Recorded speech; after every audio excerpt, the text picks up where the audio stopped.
Bonjour à tous et bienvenue sur la troisième partie de Via Nova. On est mercredi et le mercredi c'est, comme on le disait tout à l'heure, une équipe dynamique qui prend possession du plateau, une équipe de chercheurs, une équipe qui n'hésite pas à mettre en lumière les dérives littéraires, bonnes ou mauvaises. Quelle qu'elle soit. Laurent Bassoul, Marie-Jo Harry, Guylandine et Laurent Diffraille. Bon, on va pas se dire bonjour toute la journée. Hein. À part vous, Laurent. Vous, on s'est pas vu. On s'est pas vu. Ça va ? Ça va. Vous avez bien dormi ? Très bien. Ce matin, ça s'est bien passé, la préparation, tout ça ? J'ai pris un petit déj, c'est sympa. Bon, je vous ai fait un petit chocolat ce matin, vous vous rappelez ? J'ai vu. Ouais. Très belle attention. Merci. Merci, Laurent. Alors, ma chère, ils sont bien ces stagiaires. Mais non, attends, tu te rends compte ? Ma chère Marie-Jo, on va commencer avec vous. Et ces livres qui ont été adaptés en film, ce qui n'est pas une mince affaire. Non, c'est pas une mince affaire, mais par contre, ça n'est pas banal, hein, du tout. Alors, quand vous commencez à taper sur Internet livres adaptés au cinéma, vous avez d'abord le top 100 des meilleures adaptations. Donc, top 100, ça augure qu'il y en a quand même quelques-uns. Puis, vous allez un petit peu plus loin, vous avez le site Babelio, vous savez, qui parle de livres, qui vous dit en fait que le premier, finalement, ça a été Le Voyage dans la Lune de Méliès, qui finalement était l'adaptation du voyage de la Terre à la Lune de Jules Verne. Et puis, Babelio nous dit, je vais vous donner quelques-uns des livres qui ont été adaptés. Et là, ils nous disent... Voilà, les suivants, c'est 5769. Donc, je vais vous parler des 5769 là aujourd'hui. Non, ça ne va pas être possible. Alors, évidemment, c'est vrai que de toute façon, on a fait un marathon. C'est ça. Bon, la genèse d'un film, c'est vrai que c'est toujours l'écrit, un scénario au moins, et très souvent les scénarios, effectivement, ou scénarii, comme on dit chez nous, s'inspirent d'un livre à succès. Alors, on va de Stephen King, évidemment, de Shining, La Ligne Verte, Carrie à Jane Austen avec Orgueil et Préjugés, en passant par Amélie Nothomb, puisqu'il y a eu aussi Stupeur et Tremblement, ou Francis Scott Fitzgerald avec Gatsby le Magnifique, ou L'étrange histoire de Benjamin Button. Dont l'adaptation n'a jamais été réussie, honnêtement. Oui, vous êtes encore frustré ? Eh bien, écoutez... Voilà, faites encore des adaptations. Qu'est-ce que vous êtes dur ? Non, je suis exigeante. Exigeante. Mais c'est vrai qu'il y a toujours, enfin très souvent en tout cas, un romancier à l'origine d'un film. Et alors le plus effrayant pour moi, c'est quand même Stephen King qui nous a donné énormément de livres adaptés merveilleusement et qui font très très peur. Et là, il y a une récente adaptation de Hit, ou ça en français, qui glace le sang. Et bon, on va regarder la bande-annonce ensemble, histoire d'avoir peur.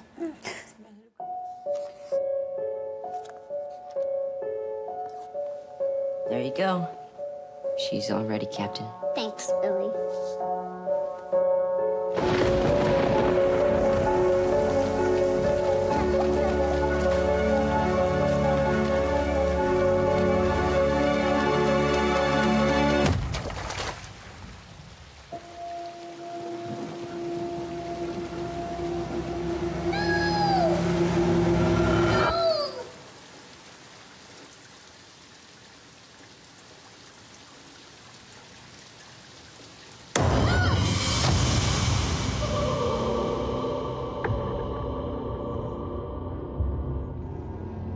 It's not like any town I've ever been in before. People die or disappear 6 times the national average. And that's just grown-ups. Kids are worse. Way, way worse. We all float down here. I saw something. There was this... A clown. Ouais, c'est pas gentil de vous montrer ça, hein, j'avoue. C'est terrifiant et sachez quand même que Stephen King l'a vu et a dit que c'était au-delà de ses attentes pour l'adaptation de son livre. Ah ben ça vaut mieux qu'une palme d'or. C'est terrible. Ouais. Voilà, donc toujours très effrayant avec Stephen King. C'est pas la première adaptation d'ailleurs du livre. Après, je voulais vous parler aussi quand même de l'auteur le plus malchanceux. Qu'est-ce que vous avez dit? Ça nous a bien dégoûté des clowns, cette histoire. Mais on comprend pourquoi les gens ont peur des clowns. On va plus au cirque si volontiers. Hein, non, entre les animaux et les clowns. Ouais, un petit peu peur. Bon, c'est tous les 27 ans qu'il revient celui-ci, donc ça va. Après, cette adaptation 2017, on est tranquille. On a encore 27 pour un petit moment. C'est une génération, en fait. C'est ça. Il dégoûte toutes les générations. Exactement. Je voulais revenir sur le romancier le plus malchanceux, à mon avis, c'est quand même Stieg Larsson, vous savez, l'auteur de Millennium. C'est quelqu'un qui est arrivé donc chez le plus grand éditeur de Suède avec une trilogie, 3 romans, la trilogie Millennium. Et malheureusement, c'était quelques mois avant son décès. Donc, il a déposé ses livres en 2004. Et tous ces livres ont été donc édités à titre posthume entre 2005 et 2007. Et pire encore pour ce pauvre Larsson, ça a été un succès extraordinaire. Ça a été traduit dans 25 pays. Les 3 tomes ont été adaptés au cinéma, en série, en Suède d'abord, à partir de 2009. Il y a eu une adaptation américaine, vous le savez, en 2011. Du premier roman, Les hommes qui détestaient les femmes, je crois que ça s'appelle comme ça, oui. Avec Daniel Craig. Et puis, face au succès de cette trilogie, un nouvel auteur a repris un petit peu le flambeau avec les mêmes personnages et a écrit 3 autres romans, s'appelle David Langerkrantz. Et cette année, il y a eu justement l'adaptation de son premier roman qui s'appelle Ce qui ne me tue pas, et voilà, qui a aussi cartonné, qui vient d'être aussi adapté au cinéma. Donc c'est terrible quand même de faire un roman qui a un tel succès et d'avoir absolument tout loupé parce que le pauvre homme est mort juste avant. Terrible. Et après, je voulais parler aussi du plus avant-gardiste, mais pas l'auteur, mais réalisateur. Évidemment, à mon avis, ça reste quand même Steven Spielberg. Steven King. Steven Spielberg. Merci, c'est gentil. C'est gentil. Donc, Steven Spielberg, évidemment, avec Ready Player One, qui est un film assez extraordinaire. C'est d'après un roman d'Ernest Cline, pardon. Ça se passe en 2045. Le monde est au bord du chaos et tous les êtres humains se réfugient dans l'Oasis, qui est une espèce de jeu virtuel, un monde virtuel, qui a été mis au point par un certain James Hallyday. Et il se trouve que ce monsieur a fait un testament. Et il a décidé... J'aurais pu dire Johnny. Hein. Et il a décidé de mettre Laura et David dedans. Mais c'est toujours mais les successions des Hallyday sont très compliquées. Et donc là, effectivement, il a décidé de tout donner, de léguer son immense fortune à celui qui trouverait l'œuf de Pâques. Alors, je sais pas, Laetitia a sûrement trouvé l'œuf de Pâques dans le monde donc, de l'Oasis. Oui, c'est vrai que la coïncidence est drôle. Et voilà, évidemment, il commence une sorte de guerre virtuelle pour trouver d'abord ce jeu par les casques de réalité, etc. Et puis après, cette guerre arrive aussi dans le monde réel, parce qu'en réalité, celui qui possède la maîtrise de l'Oasis possède aussi la maîtrise de cette société qui vit complètement par procuration.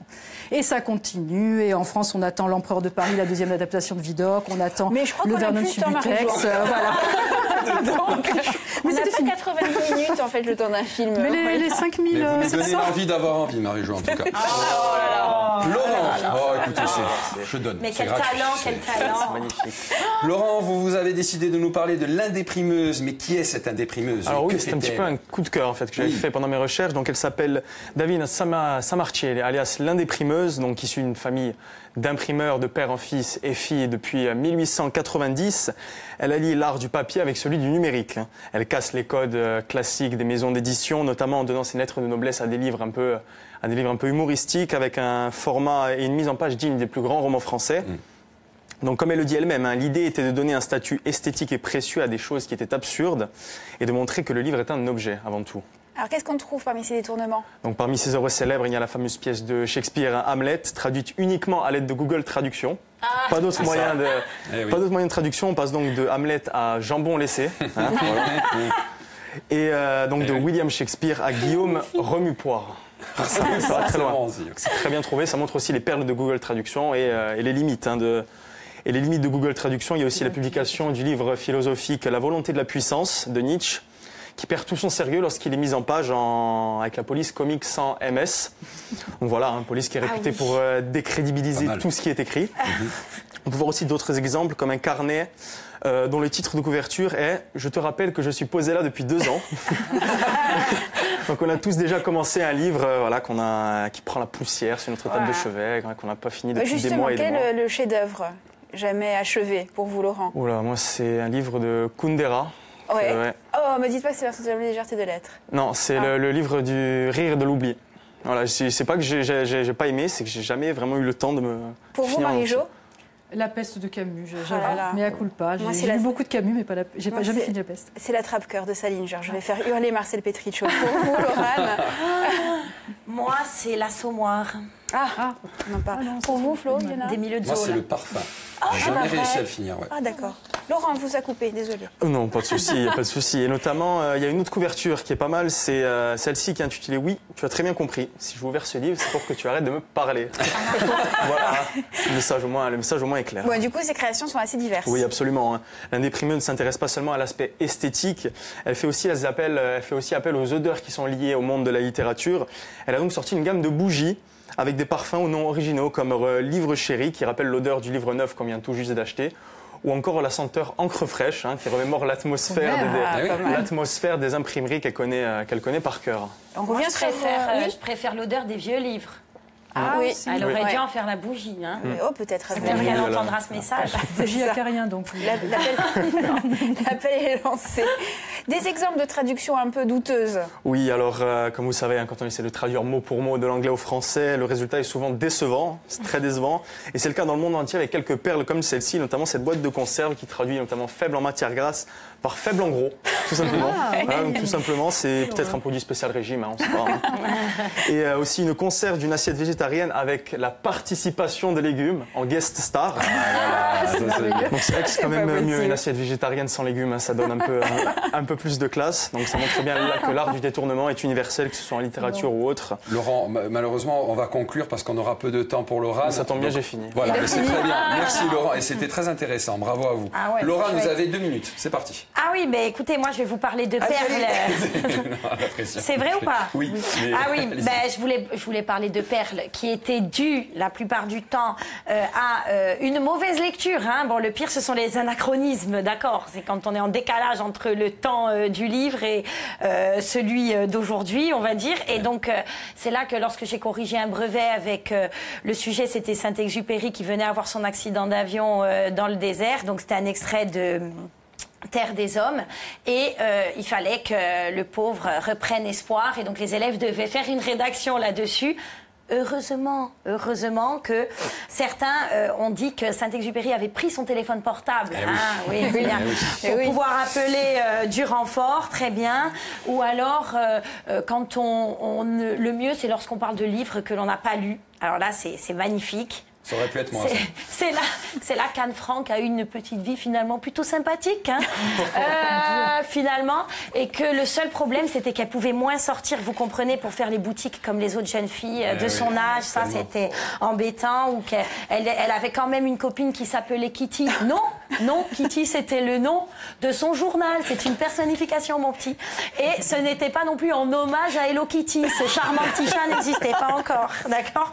Bref, donc avec une bonne lecture, on évite certaines perles, d'accord? Mais bon, franchement, lâchez-vous quand même, parce que dans la masse des copies qu'on corrige, c'est vraiment un plaisir d'en trouver quelques-unes. Hein, voilà. Bon. Vous voulez qu'on fasse un petit jeu ou pas? Très rapide, très rapide. Sur des Allez. petites perles que j'ai eues. Oui. Alors, lorsqu'on a parlé d'un livre de Stendhal, en rouge et noir. Ah oui. Alors, Jeanne Masse. Jeanne Masse, oui, ou sinon c'est le rouge et le noir, hein, d'accord. Ou alors encore, ce livre me fait penser à l'entonnoir d'Émile Zola. Oh là là. Bon, ça, j'ai grillé ma réponse, hein, c'était l'Assommoir. Oui, Paul Verlaine a écrit Le Tour du monde en 80 jours. Non. Paul Verlaine. Non. Et c'était un écrivain du siècle des Lumières au 19e siècle. Non plus. Ah oui, voilà, il y a un Tout va beau bien. petit mélange. Et enfin, Shakespeare disait « être ou ne pas être ». Telle est la question. pas possible. Mais ça, c'est presque ouais, ça. c'est magnifique. Mais ça, c'est presque juste, finalement, pour Oui, décrire être ou paraître, notre telle est la époque. question. On pourrait le transformer aujourd'hui. On pourrait. On peut suivre Ouais, le ouais. philo, ça. C'est ça. Oui. C'est ça. Et écoutez, si ceux qui font les épreuves du bac nous écoutent, allez-y, hein, lâchez-vous. Lâchez-vous, avez vous de nous quoi faites faire. plaisir. Ouais. L'émission, Voilà. vous pouvez bien sûr retrouver sur YouTube. Hein, Et puis le tour du monde en 90, c'était Jules Verne. Hein, vous C'était l'avez pas Jules dit, Verne, vous laissez oui. les gens avec Paul, avec. C'est vrai. Merci Marie-Jo. Bon, merci bien. beaucoup à cette équipe. Vous voyez, vous êtes dynamique. Vous disiez, mais non, on n'est pas dynamique. Ouais, on est dynamique. Ah ben, merci beaucoup, ouais, vous êtes vachement dynamique. Bon, merci beaucoup, on va se quitter, on se retrouve demain, même heure, même endroit. Bon après-midi sur Viasté, profitez bien, soyez beaux, soyez bons et sentez bon.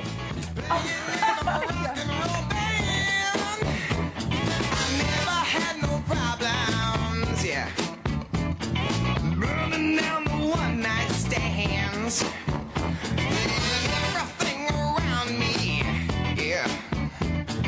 Got to